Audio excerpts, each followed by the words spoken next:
Bien, shalom hermanos. Baruch Hashem, estamos estudiando una vez más la porción semanal, la palabra de la Torá. Y bueno, el día de hoy estudiaremos la porción número 38, que corresponde a la porción de Korah, ¿sí? Y bueno, estamos en el cuarto libro de la Torá, que es Bamidbar o Números. Y esta porción abarca del capítulo 16, versículo 1 al capítulo 18, versículo 32. Una de las traducciones que tenemos para Korah es depilado, sin embargo vamos a entender más allá quién era Korah y de qué se trata esta porción. Por si aún no la han estudiado o si no recuerdan de años pasados o algo así, pues vamos a dar un contexto general. Esta porción empieza hablando de Korah, nos va a hablar de cómo surge una rebelión dentro del pueblo de Israel, dentro de la congregación de Israel, vamos a llamarlo así. Korah se rebela y dice, bueno, ¿por qué Moshe y Aarón están ahí, ¿no? ¿Por qué no alguien más de nosotros? Bueno, hermanos, no lo dice así tal cual, pero es un contexto como general, ¿no? Y después vemos que ellos son tragados por la tierra. Después los otros 250 personas que estaban con ellos, es decir, con Korah y con, ahorita vamos a ver las otras dos personas de la tribu de Rubén que estaban con ellos, son los que fueron tragados por la tierra, y luego los 250 que también murieron, y finalmente la plaga que vino después de todo eso, donde murieron, me parece que otras 14,000 personas del pueblo de Israel. Cómo se va dando toda esta parte entre Korah, Moshe, Aarón, y después los sacrificios que hay, y bueno, pues lean, hermanos, y terminan de estudiar. Pero para concentrarnos en lo que vamos a empezar ahorita, cuando estudiamos esta porción, surge la duda de ¿por qué Korah? No sé si recuerden cuando vimos la de Yitro, y decíamos, ¿por qué un nombre, no? O sea, cuando la Torá a veces menciona nombres específicos, pues nos está tratando de dar algo a entender sobre las características que tenía esa persona, ¿no? Ya sea Moshe, Aarón, Abraham, Yitro, y en este caso Korah. Entonces Korah era el nombre de una persona. Si nosotros estudiamos un poco más y también escritos que vienen en el Talmud y todo esto, Korah no era una persona más, ¿a qué voy? No era cualquiera del pueblo de Israel. Korah era una persona, se podría decir, elevada espiritualmente. Él provenía de la tribu de Leví, es decir, pues que era un levita, y además tenía el honor de llevar el arca. De trasladar el arca cuando se movía el campamento. Entonces, pues era una persona, ya dijimos, elevada espiritualmente. Y además de todo eso, también él era una persona adinerada y rica, ¿no? Nos dicen que hasta necesitaban una caravana para mover todo lo que él tenía, ¿no? Y si vemos todo esto y decimos, ok, Korah pues tenía todo, ¿no? No tenía ninguna dificultad, además estaba al servicio del Creador, estaba ya muy cerca de los líderes, no era como que estaba fuera del campamento y hasta allá, ¿no? No, pues venía de la familia de los líderes y demás, y aún con todo esto, Korah se rebela. ¿Por qué creen ustedes que esto pasó? ¿No? Ni idea. Bueno, pues fue precisamente cuando hablábamos de su riqueza, ¿no? Esto en parte fue lo que lo llevó a eso, pero no era el simple hecho de esa riqueza o de esas cosas materiales o físicas, sino de un estado mental. ¿A qué voy? La porción inicia con la palabra Vaikaj. Bueno, no sé si recuerdan que otras porciones empiezan, por ejemplo, Vaidaber y Bayomer, cosas así, ¿no? Esta empieza con la palabra Vaikaj, ¿sí? Uh-huh. Y dice Vaikaj Korah. En la traducción en español dice, ahora se ensoberbeció Korah, ¿sí? Pero lo que aquí viene como ahora se ensoberbeció Korah, viene de la palabra Vaikaj, que se escribe así en hebreo, Bab Yud Kuf Het, y quiere decir él tomó. Entonces, cuando habla de que él se ensoberbeció, es que él tomó. Dice, aquí nos dice quién era Korah, ¿no? Hijo de Yitzhar, hijo de Kehat, hijo de Leví. O sea, era un levita. Y dice, con Datán y Abiram, hijos de Eliab, Ión, hijos de Pelet, hijos de Rubén. O sea, estamos hablando aquí de 3 personas. Se alzaron contra Moshe, junto con algunos de los hijos de Israel, 250 hombres. Eran jefes de la congregación, los electos de la asamblea, hombres de renombre. Esto quiere decir que quienes iniciaron la rebelión y quienes se alzaron, digamos, contra Moshe, no eran cualquier persona, eran los líderes y además eran los hombres importantes de la asamblea, los 250 hombres que además eran importantes, ¿no? Pero cuando habla aquí de que ensoberbeció o que él tomó, es por ello que Korah cayó. Korah estaba aparentemente en un estado espiritual elevado, no tenía no le faltaba nada, o sea, él estaba en una excelente condición, ¿no? Pero él solo estaba tomando, él solo estaba recibiendo para sí mismo. Entonces, ¿por qué él inició la rebelión? Porque él quería permanecer en ese estado de receptor, es decir, él quería seguir recibiendo y recibiendo y recibiendo. Su ambición fue tal que ese deseo de querer todavía más lo llevó a levantarse contra Moshe, ¿sí? Ahora, ¿por qué es importante esto? Porque recordemos lo que les mencionaba al inicio, estas personas o estos personajes de los que nos habla la Torá, también somos nosotros. ¿A qué voy? También hemos sido Korah, muchas veces, y no solo literalmente quizás en nuestras congregaciones o con líderes, no. Hemos sido también Korah en ese momento que nos hemos sentido quizás tan merecedores. No sé si recuerden que hablábamos de la humildad, no recuerdo si la porción pasada o la antepasada hablábamos de la humildad, y aquí es como una contraparte totalmente, ¿no? Entre Moshe, que representaba la humildad, y entre Korah, que representaba ese deseo solo de seguir recibiendo y tomando para sí mismo, ¿sí? Entonces, nosotros muchas veces como Korah vemos todo lo que tenemos, que ya es abundante, que ya estamos en una elevación espiritual, y nuestra ambición hace que perdamos de vista para qué lo estamos haciendo en primer lugar.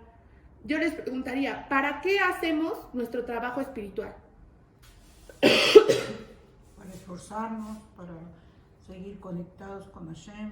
Para hacer, ¿sí? Para enaltecer su obra, su palabra. ¿Sí? Todo eso es correcto, y todo eso, y la idea que a usted le vino a su mente, lo más probable, pues sí, es así, porque para usted esa es una de las razones por las que hace su trabajo espiritual. Pero en esencia también el trabajo espiritual debería despertar en nosotros la necesidad de dar más de lo que estamos tomando, ¿sí? Esto es importante. Entonces, ¿qué debería despertar en nosotros nuestro trabajo espiritual? El deseo de dar más de lo que estamos tomando. Korah en este punto, por sus propias riquezas, creyó que era más elevado y que merecía más, ¿sí? En él despertó una profunda ambición que lo llevó hasta ser tragado, ¿no? Por la tierra. O sea, al final en eso terminó. Entonces, ¿esto por qué digo que a veces nos puede pasar? Generalmente empezamos a estudiar más, a meternos en el conocimiento, y si no lo hacemos, hermanos, pues los invito a hacerlo, ¿no? Porque es importante que vayamos creciendo, estudiando y deseando cada vez más. Que si yo sabía antes que en Shabbat se encienden las candelas, ahora ya sé que en Shabbat se encienden las candelas y se pone el pan, y ya no nada más me como el pan, ahora ya sé por qué lo estoy haciendo y lleva una intención, y lo que ya hemos hablado de cumplir y guardar los mandamientos, ¿sí? Hasta ahí, claro. Okay. Bueno, pero a veces pensamos que por el simple hecho de estar haciendo eso, ya estamos seguros que recibimos la luz y nos quedamos hasta ahí. Y eso que estamos haciendo es un trabajo espiritual. O sea, cuando nosotros estamos haciendo Shabbat, cuando nosotros escaneamos los 72 nombres, cuando declaramos nuestro Anabejoa, incluso cuando oramos, cuando ayunamos, todo esto es trabajo espiritual. Y a veces egoístamente lo hacemos solo por la razón de recibir. Es decir, nos quedamos como Korah, como receptores. Solo queremos tomar y tomar y tomar y tomar. Y no despierta en nosotros el deseo de dar más, porque ni siquiera es dar, no, es dar todavía más de lo que recibimos. Y por eso es que, de verdad, hermanos, no sé si ustedes lo han hecho, pero hay veces que uno se siente mal físicamente, tienes un dolor de cabeza, lo que sea, y a veces uno ora por sí mismo y sanas. Pero hay veces, hermanos, que no. Bueno, que no en este momento, sí sanas, pero quizás no es tan rápido como tú piensas. Pero de repente oras por alguien más que también quizás esté enfermo o tenga una dolencia y no sé si lo han experimentado, hermanos, pero llega hasta el momento en el que se te olvida que tú mismo tenías ese dolor porque lo estás haciendo por otra persona. Entonces, cuando hacemos nuestro trabajo espiritual, no nada más lo hacemos para conectar nosotros, para llenarnos de luz nosotros, para sanar nosotros, para pedir nosotros. No, hermanos, este es un trabajo que estamos haciendo colectivamente.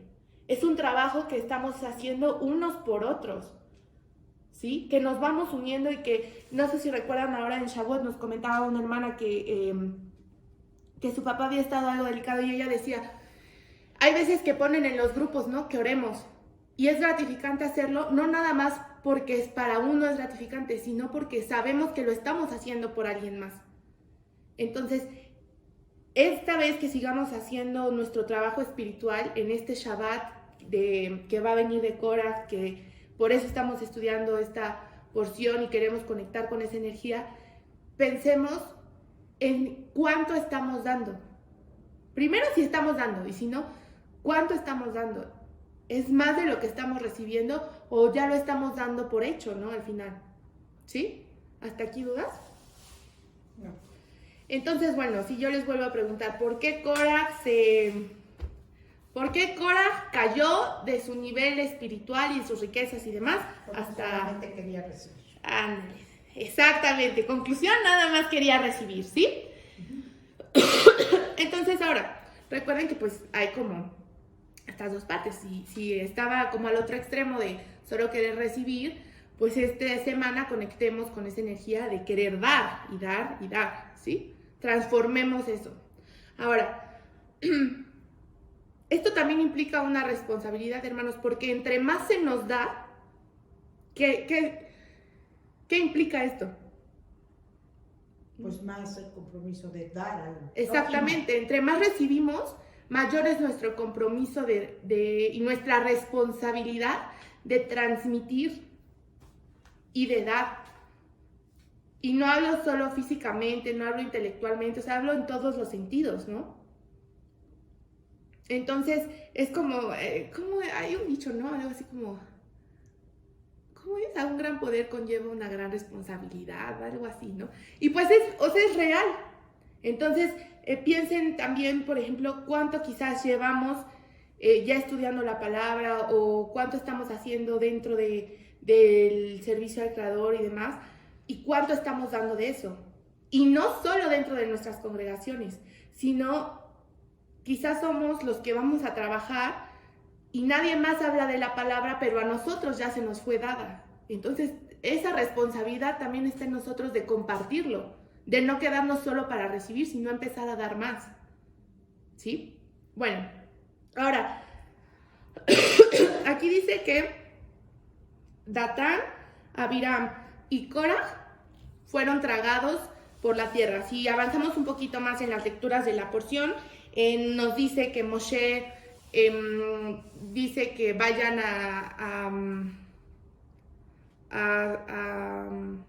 se me olvidó la palabra, bueno, con el incienso, ¿sí? A elevar el incienso. Y los 250 hombres, y Korah no va, y Datán y Abiram tampoco. Esto en parte lo hacen porque no sé si recuerdan cuando estudiamos la porción en la que Nadab y Abiú mueren. Los hijos de Aarón que elevaron un fuego extraño delante del Creador. Entonces, esto sí es una parte importante porque aquí como que ellos tres dicen, no, pues quién sabe, no, mejor. Yo ya me rebelé, pero que vayan ellos y que comprueben que nosotros estamos bien y que Moshe y Aarón ya no están tan bien, ¿no? Entonces, Moshe dice, si ellos no son agradables delante del Creador, van a ser tragados por la tierra. Y al final eso es lo que pasa, ¿no? O sea, la tierra se los tragó y ahí quedaron. Y después los 250 hombres que elevaron ese incienso también murieron. ¿Sí? Y después, si nosotros seguimos avanzando en la porción, ya, mueren todos ellos y otra vez el pueblo de Israel empieza a murmurar, cosa que ya hemos visto repetidamente, y ahora empieza a murmurar en contra de Moshe, de Aarón, insinuando que ellos habían matado a esos 250 hombres. No sé si aquí me van entendiendo. ¿Por qué el pueblo de Israel insinuó eso? ¿Por qué ellos creyeron eso y acusaron a sus líderes de haber hecho eso? Porque ellos dijeron, no, ya sabían que si elevaban un fuego extraño o un fuego que no fue pedido delante del Creador, iban a morir, ¿sí? Pero la realidad es que aquí lo que el pueblo de Israel nunca vio es que la rebelión inició, ahora sí que por asuntos personales, ¿no? O sea, por intereses personales, más que por asuntos personales, por intereses personales. Por los intereses y las ambiciones de Korah y de los hijos de Rubén, ¿sí? Entonces, el pueblo después de que es afectado por la plaga, murmura contra Moshe, contra Aarón, los culpan de haber matado a los 250 hombres, pero ¿por qué murieron los 250 hombres?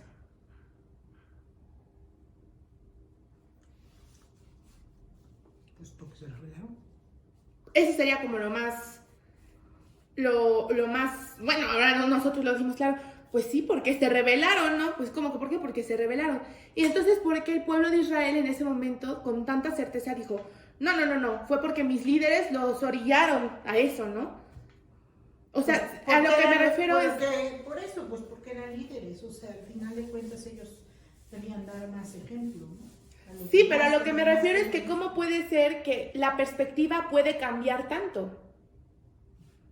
O sea, volvemos a lo mismo, el pueblo de Israel otra vez solo estaba viendo los errores, ¿no? O solo estaba viendo lo conveniente para decir, ya ven, otra vez Moshe nos trajo hasta acá y nos sacaron de la tierra de Israel y allá estábamos bien padre y aquí ya hasta se murieron, o sea, así, ¿no? Todo el tiempo. Ha sido recurrente, ¿no? Los 5 libros, bueno, en este caso 3 y seguimos leyendo, ¿no? Entonces, si vemos más detalladamente y más objetivamente por qué murieron los 250 hombres y después por qué la plaga mató a más personas, la realidad es que la falta que ellos cometieron son 5, hermanos. A ver, anótenla ahí. Ponga atención. Primero, bueno, me regreso. No. Lo que el pueblo de Israel que murmuró no se dio cuenta es que la rebelión empezó en primer lugar porque lo que quería Korah, o sea, era una anarquía total, ¿sí? No era estar pensando en la equidad y no era pensar en por qué Moshe es el líder, mejor hay que unirnos y igualdad para todos, que a veces eso, ¿por qué hablo de esto? Porque pasa muchas veces hoy en día, ¿no? Tenemos un falso concepto de igualdad y de que todo es lo mismo pero no nos detenemos a pensar por qué llegó a eso en primer lugar. Y la realidad es que tenía intereses propios, tanto él como los hijos de Rubén, como los 250, ¿sí? Entonces, ellos no querían que hubiera igualdad en sus líderes, sino ellos querían que no hubiera quien les estuviera diciendo qué hacer o qué no hacer. O sea, anarquía. Una anarquía, ¿no? Entonces, no era que no quisieran, no era que él quisiera ser líder, no era nada más eso, no. Era que más bien no quería que nadie le estuviera diciendo qué hacer, ¿sí? Entonces, ¿por qué es importante esto? Porque ahí ya no hay un nivel en el que fuera una discusión en el nombre del Creador, ¿sí me entiende? O sea, no era que Korah humildemente fuera delante del Creador y de Moshe y le dijera, oye Moshe, pues yo creo que estás acaparando todo, ¿no? Por ejemplo, pues vamos a ayudarnos entre todos. No, porque no era algo desinteresado, ¿sí? Entonces, después de todo esto, la falta que cometieron los que murieron en la plaga y estos 250 hombres, en primer lugar fue la queja. Anótele, hermano, la queja. La queja y que acusaron directamente a sus líderes. Es decir, ni siquiera dieron el beneficio de la duda, vamos a llamarlo así. No preguntaron, ¿no? Simplemente llegaron y afirmaron. Moshe y Aarón los mataron a los 250 por mandarlos a elevar un fuego extraño, ¿sí? Uh-huh. En segundo lugar, acusaron a sus líderes de haber matado al pueblo. En tercer lugar, se congregaron contra sus líderes, es decir, se unieron en contra de sus líderes. ¿Sí? 4, reniegan de todo el bien que sus líderes habían hecho al salir de Egipto. O sea, otra vez lo mismo, ¿no? Nos sacaron de allá y también que estaban. Y luego el 5, ponen en duda que lo que Moshe hace es por orden del Creador. ¿Y por qué les menciono estos 5 puntos, hermanos? Dos cosas. El último punto. Ponen en duda lo que Moshe ponen en duda que lo que Moshe hace es en nombre del Creador, o sea, es por orden del Creador, ¿sí? Uh-huh. En primer lugar, estas eran ya comportamientos y actitudes ya continuas en el pueblo de Israel, ¿no? Sí. Y en segundo lugar, volvemos a lo mismo, lo que perdían de vista y lo que seguimos hasta la fecha, muchas veces perdiendo de vista, es que todo esto no es contra el líder, no es contra la autoridad, no es contra tus jefes, no es contra tus papás, no es contra tus hermanos, no, es contra el Creador. O sea, al final, esta murmuración, esta queja, esta duda, no era contra Moshe, no era contra Aarón, era contra el Creador. ¿Sí logramos ver eso?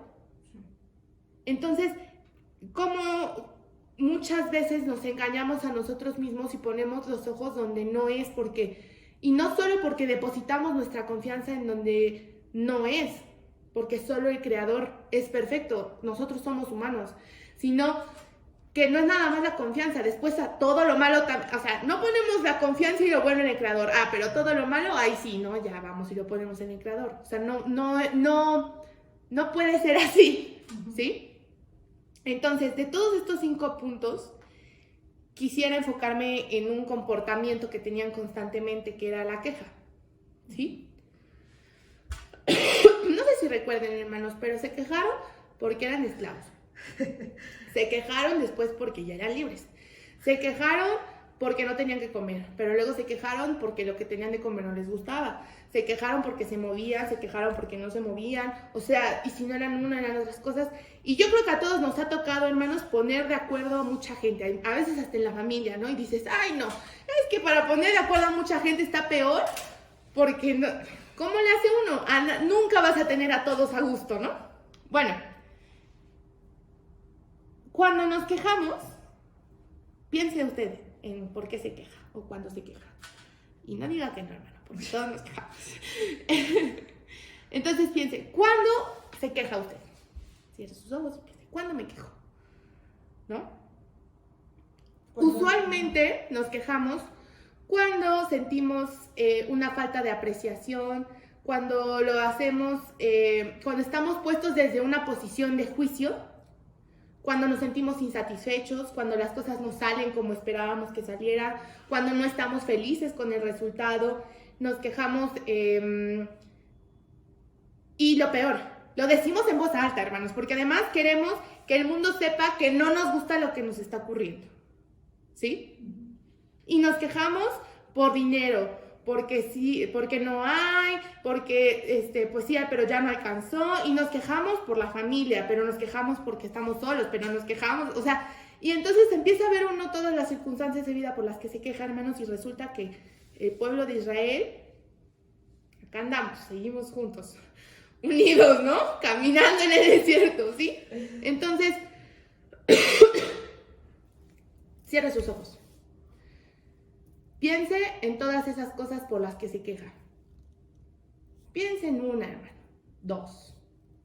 No va a resolver todas ahorita, pero piense en esa.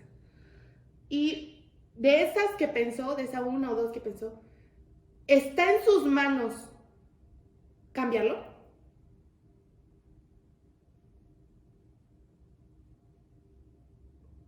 ¿Sí? ¿Ya lo pensó? Bueno, en ocasiones, y esto es importante, ya puede abrir sus ojos. En ocasiones, la queja es un síntoma.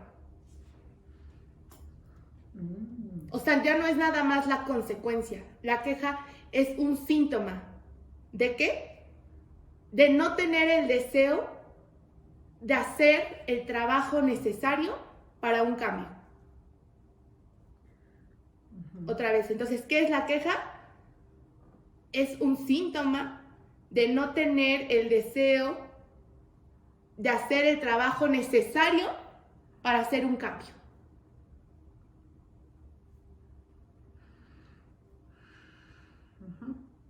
Entonces, por eso le pregunto, realmente, de aquello que nos quejamos, y a veces no lo percibimos como una queja. Ayer platicaba yo con una persona y entonces me recordaba, me repetía una cosa de que me ha dicho muchas veces, ¿no? Y yo decía, bueno, pero es que entonces no te quejes. Y me dijo, no me estoy quejando, solo lo estoy recordando. Y entonces dije, bueno, al final, ¿quién soy yo para decirle que se queje o no se queje? Pero son perspectivas diferentes. Y a veces nos engañamos a nosotros mismos y decimos, no, yo no me estoy quejando, yo nada más te estaba contando. Y llegamos, no, es que el trabajo estuvo bien pesado hoy, me llamaron 5 veces y nunca me hicieron caso, y subí, bajé y me cansé un buen. Y uno diría, no, yo no me estoy quejando, solo estoy hablando, ¿sí? De lo que pasó en mi día. Pero ¿cómo lo hablamos, hermanos? ¿Cómo lo decimos? ¿Cómo lo expresamos? ¿Cómo se lo vamos y compartimos al junto? ¿Sí? Y ¿sabe por qué a veces es bien notorio, aunque nosotros no nos demos cuenta? Usted vea cuando empiece a hablar de algo.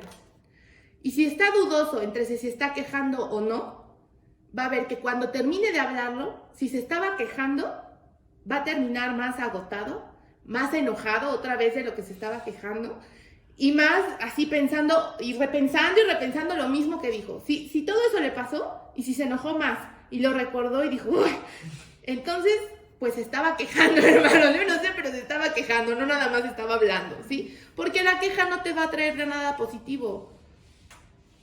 Por eso se vuelve un síntoma. Por eso se vuelve un síntoma. Y entonces, de que algo de lo que nos quejemos. Porque a veces son quejas. Ahorita del calor. Sí, a veces son quejas. Ay, el calor. Ay, el tráfico sobre las 2 de la tarde, no sé qué. Bueno, ok, quizás no está en tus manos cambiar el calor, no vas a mover el sol, ¿no?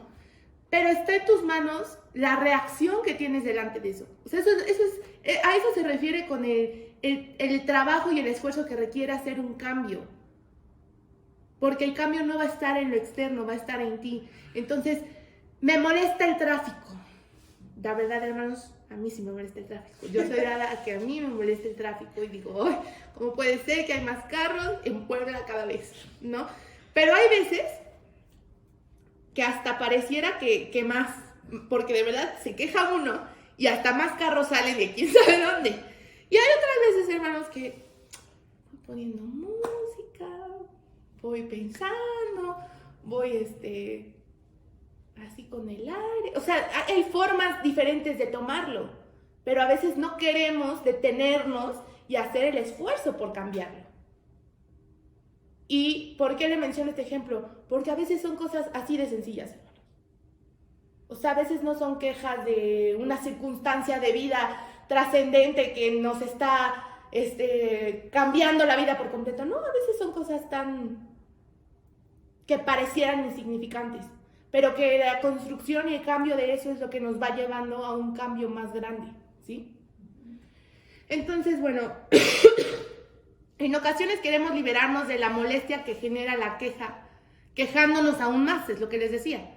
Pero esto no nos lleva a ningún lado, esto solo se hace un ciclo, ¿sí? Y para liberarnos de la queja, podemos hacer estos 3 sencillos pasos que les voy a compartir, hermanos. Bueno, en primer lugar, entender que la queja nos desconecta del Creador. ¿Por qué creen que nos desconecta del Creador? Porque no hay aceptación. Así es, porque cuando nosotros nos quejamos de la situación o en la realidad que vivimos, lo que estamos haciendo es quejándonos del Creador y diciendo al Creador que no nos agrada lo que Él ha puesto en nuestra vida. ¿Sí? Entonces, lo opuesto de la queja es apreciar la bendición en nuestra vida. Entonces, lo opuesto de la queja es la gratitud. Cuando hablábamos de la humildad, sí, es tener esa humildad a veces para ver eso. Aquí como dice que Corax se ensoberbeció, ¿sí? La humildad es el otro punto, es ver que no todo está en tus manos y no tienes la razón y el control de todo, ¿sí? Y entonces, cuando somos capaces de humillarnos delante del Creador y aceptar su voluntad y aceptar que todo proviene de Él, entonces podemos empezar a agradecer las bendiciones que hay en nuestra vida, ¿sí? En segundo lugar, preguntarnos por qué. Cuestiónate qué te está enseñando esta situación. ¿Sí? ¿Está en tus manos cambiarlo? Y si sí, ¿realmente estás haciendo el trabajo para cambiarlo? A ver, hermanos, ahora den ustedes un ejemplo de algo que se queja. Puede ser yo como la del tráfico, hermanos, algo simple, o si quiere algo más profundo. ¿Por qué? ¿Para qué, no? ¿Para qué está No, a ver un ejemplo de una queja, pues. Una queja... Ay, yo me quejo mucho de que siempre estoy enferma. De la enfermedad, ¿no? Y pues cómo no, obviamente vamos a estar insatisfechos de sentirnos molestos y sentirnos adoloridos. Imagínense que tuviera un dolor de cabeza todos los días, todo el día. ¿A poco no estaría ya molesto de tenerlo? Sí. ¿No? Pero entonces pregúntese, ¿por qué? ¿Por qué tengo este dolor de cabeza? ¿Para qué? ¿Para qué? Bueno, para que esto me está mostrando, para algo me está pasando, para algo me está doliendo la cabeza. Ahora, ¿por qué? ¿Qué pensamientos tuve? ¿Qué cosas dije? Y empieza uno así, pero ¿por qué? ¿Por qué? Y entonces, ¿está en tus manos cambiarlo? No, pues sí. Y reconocerlo. ¿no? Y pedir perdón, ahí ya viene todo un proceso, ¿sí? Pero es empezar por identificar por qué lo estoy haciendo y para qué me está pasando esta situación. Y el tercer punto es asumir la responsabilidad. Entonces, cuando reconocemos que podemos controlar cómo reaccionamos ante una situación y lo que podemos recibir de la misma, podemos ver que la situación no tiene que controlarnos. Y yo me acuerdo que de chiquita, hermanos, yo era medio enojoncita. Solo de chiquita. Y me decían, es que el que se enoja pierde. ¿Y a poco no le decimos a los niños, ay, el que se enoja pierde? Pero pues es real, hermanos. O sea, porque al final, el que se enoja, la situación que sea, hermanos, para el enojo por lo menos son 2 personas, ¿no?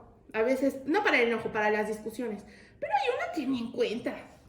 No, pues yo ni hice nada. Y el que se enojó ya dijo, pensó, no sé qué. Y ya perdió. ¿Y el control en qué quedó? En la situación, en lo que pasó.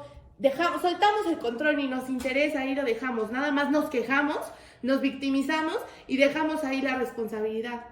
Entonces, dejar de quejarnos, o más bien hacer un cambio para camino hacia la gratitud y el agradecimiento, es hacernos responsables de aquello que nos pasa. Y hacernos conscientes de que nosotros tenemos ese control, no la situación. Ahora, ¿de dónde proviene eso? Obviamente, ¿qué está por encima de nosotros? ¿Y en qué se basa ese control que nosotros podemos tener sobre las situaciones? Pues en Dios. O sea, sí, tampoco se confunda, hermano, viene directamente bajando. ¿sí? Yo me dejo controlar por el Creador, yo dejo que la palabra del Creador entre en mi vida, yo dejo que ese cambio surja en mi vida y entonces ahora sí respondo de acuerdo a la situación que está pasando, ¿sí?